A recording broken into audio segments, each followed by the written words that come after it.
কি হঠাৎ এখানে ডেকেছো কেন? দেখো আরোহী, আমি আর তোমার সাথে রিলেশন রাখতে চাই না। আমার লাইফে এখন অন্য কেউ চলে আসছে। কি বলতেছো এসব আবল তাবল? তোমার মাথা ঠিক আছে তো? আমার মাথা ঠিক আছে, আমি সজ্ঞানে তোমার সাথে ব্রেকআপ করতে চাই। আই চুপ! আমি তো তোমাকে খুব ভালো করেই চিনি, আমার সাথে ব্রেকআপ করার মতো সাহস তো তোমার নেই। নিশ্চয়ই তোমাকে কেউ কুবুদ্ধিটা দিয়েছে। কে দিয়েছে বলো? কেউ দেয়নি। সত্যি করে বলো কে দিয়েছে, নাহলে কিন্তু তোমার খবর আছে। বলো। সাগর ভাই। ভাইয়া, কাজটা আপনি মোটেও ঠিক করেননি।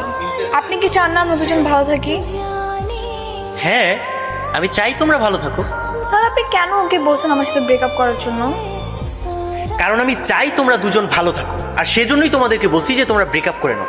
কারণ একটা রিলেশনশিপ তো এইভাবে টিকে না। একটা রিলেশনশিপ টেকানোর জন্য দুইজনকে অনেক রেসপন্সিবল হইতে হয়।